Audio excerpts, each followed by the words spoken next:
سب سے پہلے میں قبلہ مفتی محمد اکمل مدنی صاحب کی خدمت میں یہ سوال پیش کرنا چاہوں گا. مفتی صاحب، قرآن و حدیث کی روشنی میں فرمائیے گا عقیدہ آخرت کی اہمیت ابتداءً اگر اس پر آپ کلام فرما دیں تو بہت اچھا ہوگا. اعوذ باللہ من الشیطان الرجیم، بسم اللہ الرحمن الرحیم. پہلے یہ سمجھنا چاہیے کہ جب ہم عقیدہ آخرت کہتے ہیں تو اس کا مطلب کیا ہوتا ہے.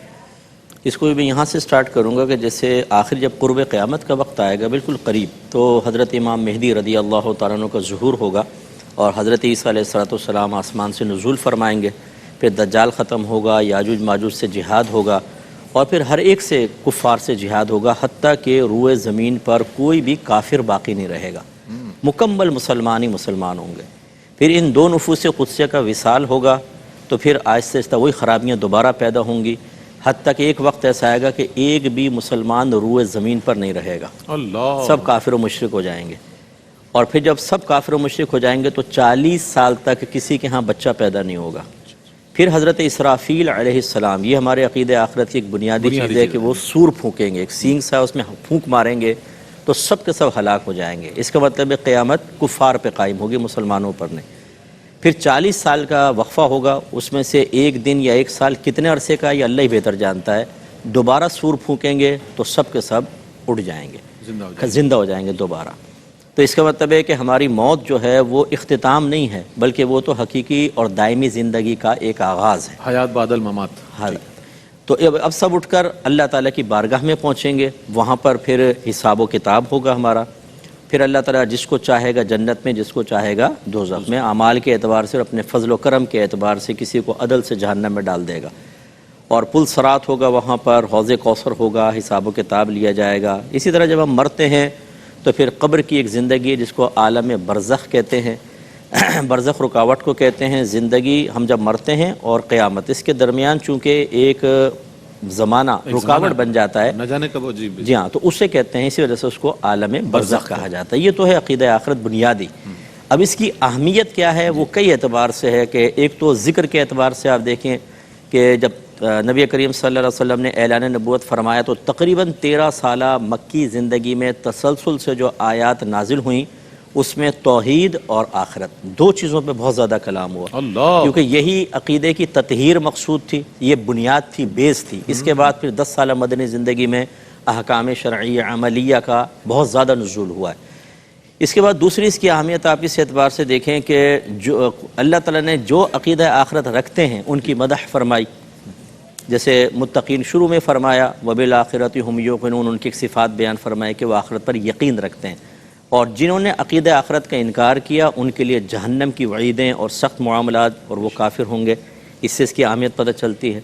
ایک اس جہت سے بھی اس کی اہمیت ہے کہ جب ہم عقیدہ آخرت کی طرف توجہ رکھتے ہیں تو آپ نے بھی ایک جملہ بڑا پیارا کہا کہ ہمارے اعمال کی تطہیر ہو جاتی ہے، ہمارے اخلاق کی کردار. کیونکہ ہمیں یقین ہوتا ہے کہ آخرت ہے، ڈے آف ججمنٹ ہے، تو مجھے اپنی ہر چیز کا وہاں پر حساب و کتاب دینا ہے. تو انسان پھر تطہیر کی طرف آتا ہے. اگر خدا نخواستہ حق العبد میں بتقاضائے بشریت کوتاہی کا مرتکب ہو جائے تو وہ فوراً اس کا تدارک کرنے کی کوشش کرے گا. اگر افسانی غلبہ ہو گیا اور اس نے کوئی گناہ کر لیا تو توبہ کی طرف مائل ہوگا. اللہ کے فرض واجب سنت موقدہ کا ارتکاب کرے گا، حرام مکروہ تحریمی اور سنت موقدہ کے ترک یعنی اساءت سے اپنے آپ کو بچائے گا. وہ کیا ہے، وہ آخرت اس کو جھنجھوڑے گی. جیسے سرکار نے فرمایا جو موت کو بکثرت یاد کرے تو یہ دنیا کی محبت دل سے نکال دیتی ہے اور حسد کو دور کر دیتی ہے. اسی طرح حضرت عثمان غنی رضی اللہ تعالیٰ عنہ جب قبر پہ کبھی تشریف لے جاتے تو اتنا روتے کہ آپ کی ریش مبارکہ سے آنسو ٹپکتے. تو پوچھا جاتا کہ آپ جہنم کے تذکرے پہ اتنا نہیں روتے لیکن قبر کے معاملے پہ ایسا آپ روتے ہیں. تو فرمایا کہ میں نے نبی کریم صلی اللہ علیہ وسلم سے سنا کہ قبر آخرت کی پہلی منزل ہے. اگر یہاں معاملہ ٹھیک رہا تو آگے بھی صحیح رہے گا، اور اگر یہاں غیر مناسب ہوا تو آگے خسارہ ہے. تو دیکھیں قبر، موت کو یاد کریں تو پھر یہ معاملات کہ آخرت، اور پھر ڈے آف ججمنٹ نبی کریم صلی اللہ علیہ وسلم نے ایسی احادیث بیان فرمائیں جس میں ہمیں لرزا دیا ہے کہ اگر تم بے پرواہ رہو گے اور حق العبد میں خاص طور پہ کوتاہی کرو گے وہاں تمہاری ساری نیکیاں لے جائی جائیں گی اور تمہیں جہنم میں ڈال دیا جائے گا. تو یہ چیزیں اس سے بھی پتہ چلتا ہے کہ عقیدہ آخرت کی اہمیت ہے. اور آخری ایک پوائنٹ بس یہ کہ یہی عقیدہ آخرت ہے جو ہمیں قربانیوں کی طرف لے کر آتا ہے.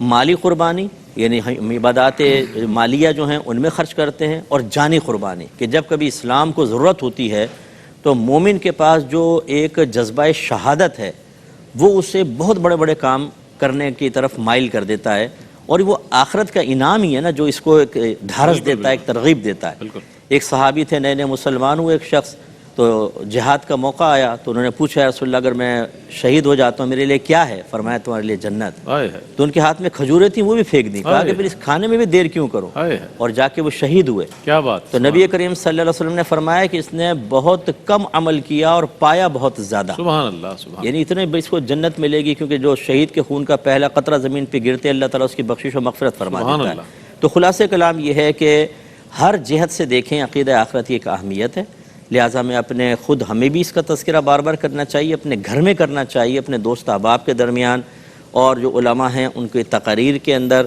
تاکہ لوگ مائل رہیں، ایسا لگے جیسے آخرت بالکل یہ سامنے ہے۔ اللہ، تو انشاءاللہ پھر ہمارے اعمال اچھے ہوں گے اور معاشرہ بھی اس کی برکات پائے گا۔ کیا کہنے، سبحان اللہ، سبحان اللہ۔